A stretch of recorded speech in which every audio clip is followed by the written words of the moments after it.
एक नाम हरी द्वैत नाम दुरी, अद्वैत कुसरी विरळा जाणे. समबुद्धी घेता समान श्रीहरी, शमदमावरी हरी झाला. सर्वा घटी राम देहादेही एक, सूर्यप्रकाशक सहस्र रश्मी. ज्ञानदेवा चिठ्ठी हरिपाठ नेमा, मागली या जन्मा मुक्त झालो. रामकृष्ण हरी. एक नाम हरी द्वैत नाम दुरी. काय मस्त शब्द ना. एक नाम हरी द्वैत नाम दुरी.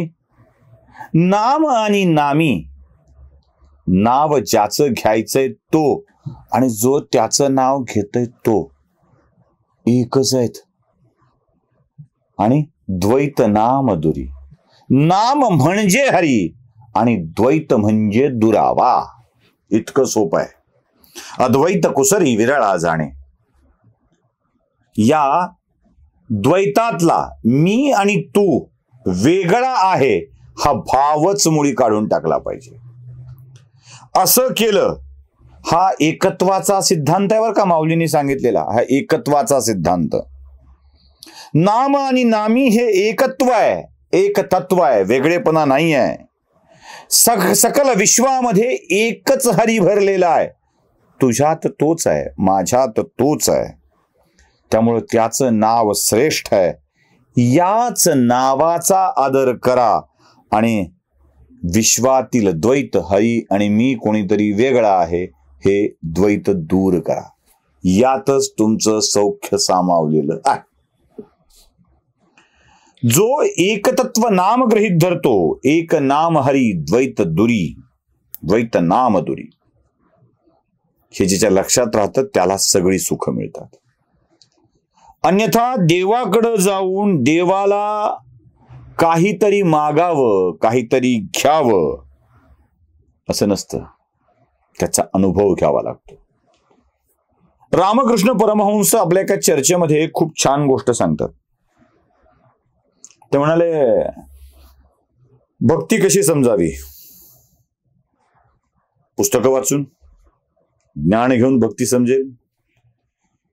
तर दुसऱ्या गृहस्थांना विचारलं. रामकृष्ण परमहंस म्हणाले, मी तुम्हाला दूध या पदार्थावर अनेक पुस्तकं तयार झालेली आहेत, ती वाचायला देतो.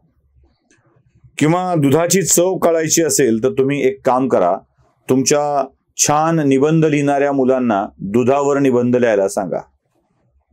किंवा गाईचं दूध किती छान असतं, गीर गाईचं कसं छान असतं, त्याहून छान असतं, देशी गाईचं कसं छान असतं, याविषयीचे प्रबंध वाचा.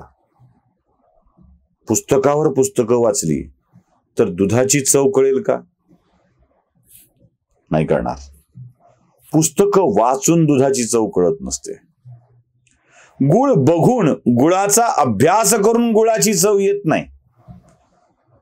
साखर कारखान्याचं वर्णन ऐकून साखरेचा गोडवा चाखता येत नाही. एखादा पदार्थ नुसता बघून त्याची चव कळत नाही. काय करावं लागतं? ते खावं लागतं, दूध प्यावं लागतं, तेव्हा दुधाची चव काय कळते. साखरेचा बकमा तोंडात टाकणाऱ्या पोरांनाच कळतं साखर किती गोड आहे. गुळाचा खडा चघळत जाणाऱ्यांना कळतं गुळ कसा गोड आहे. त्यामुळं त्याची चव चाखल्याशिवाय, त्याच्या तोंडात टाकल्याशिवाय त्याची खरी चव कळत नाही. देव तसा नाही का? देवाचं असंच आहे ना. मी ईश्वराविषयीचे खूप ग्रंथ वाचलेत. हाय, हे वाचलंय, ते वाचलंय, ते वाचलंय. माझ्यासारखी माणसं लोकांना घरी नेऊन दाखवतात, बघा माझी पुस्तकं संग्रह किती आहे, मी हे वाचलंय, मी ते वाचलंय.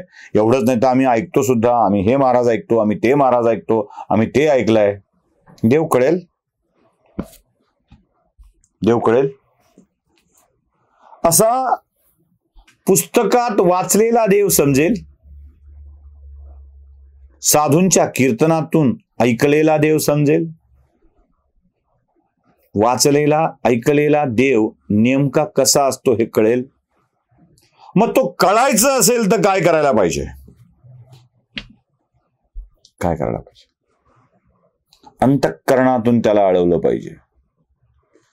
आतून खाल्ल्यावर चव कळते, दूध जिभेवर टाकून आत गेल्यावर त्याची चवही कळते, त्याचा उपयोगही कळतो.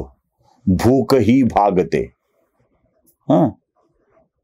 तसं देवाला अंतःकरणातून आळवावं लागतं, अंतःकरणातून, आतून. आणि मग कळतं की देव दिसणं काय आहे. देवाकडे गेलं पाहिजे, अंतःकरणातून अळवलं पाहिजे, मनातून अळवलं पाहिजे, बोलवलं पाहिजे त्याला. तो येतो. आणि तो आल्यावर त्याला काय म्हटलं पाहिजे. आता इथे खरी गंमत येते. तो अळवायचा आहे, तो कळवून घ्यायचा आहे. आणि दिसल्यावर काय मागायचंय. रामकृष्ण परमहंस सांगतात, दिसल्यावर काय मागायचंय. आपण कशासाठी मागतो. आपण संकल्प करतो, अस्माकम सुरू होतं ना आपलं. देवा हे दे, नातू दे, पंतू दे, भरभरून धान्य दे, पिढ्यानं पिढ्या पुरल इतकं टिकू दे, आरोग्य दे, सामर्थ्य दे, साम्राज्य दे. काही काही काही काही काही काही मागत राहतो. इथे खरं आहे, एक नाम हरी द्वैत नाम दुरी. हो, देवाला मी वेगळा आहे, तू वेगळा आहेस, तू काहीतरी मला दे असं म्हणून आपण देवापासून दुरावास ठेवत असतो की देवापासून दुरावास ठेवत असतो. असं देवापासून दुरावल्याने देव मिळेल का. म्हणजे मला प्रयागराजला जायचं आहे आणि मी प्रयागराज सोडून देऊन उलट्या दिशेने प्रवास सुरू केला आहे, तर मला देव दिसेल. मी देवापासून लांब जाईल. मला लखनौवरून अयोध्येकडे जायचं आहे आणि मी लखनौवरून झाशीच्या दिशेनं निघालोय. मी वेगळं प्रवास सुरू केल्यावरती, उलट्या दिशेनं प्रवास सुरू केल्यावरती मला अयोध्येतला राम दिसेल नाही. देवाला समजायचं असेल तर देवाला द्वैत समजून चालणार नाही. देवात रममान व्हावं लागेल, देवात स्वतःला मिसळून घ्यावं लागेल, त्यातलं द्वैत संपवावं लागेल आणि अद्वैताचा विचार करावा लागेल. एकच आहे म्हणावं लागेल. मग या सगळ्या गोष्टी मागत असताना दिगंत कीर्ती दे, सिद्धी दे. आपण मागच्या एका भागात बघितलं की एक साधू म्हणतात, महाराज तुम्हाला मी ही सिद्धी देऊ शकतो. वेदाचरण सोडा, देवाचं नामस्मरण सोडा आणि मग थाळीत मिळणारी रोज अन्न तुम्ही खाऊ शकता. तो म्हणतो, अरे गेलं चुलीत तुझं ते धान्य, तुझं ते अन्न, तुझी ती थाळी. मला माझा देव पुरेसा आहे. तो दिसला की अन्नाची पण गरज वाटत नाही. देवासमोर जाऊन काय मागावं. देवा मला नको अष्टसिद्धी, नको ऐश्वर्य, नको संपत्ती. काय दे मग. मला तुझी खरी ओळख दे, तू दिसू दे, तुझा साक्षात्कार दे. सगळं जग चैतन्यमय आहे, हे सगळं छान छान कळू दे. तू काय आहेस ते कळू दे, तुझ्यात सामावून घे. मग सगळं चैतन्यमय दिसू लागतं. हो, मंदिरातलं तर सगळं चैतन्यमय दिसतं, पण मंदिराच्या बाहेर उभी असलेली गरीब माणसं सुद्धा आपली दिसायला लागतात.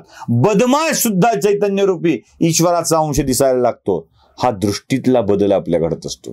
देवापासून दुरी नको, एक तत्व नाम ठेवायचं आहे हरी, आणि द्वैत ठेवलं की देवापासून दुरी. एवढं लक्षात ठेवा. रामकृष्ण हरी.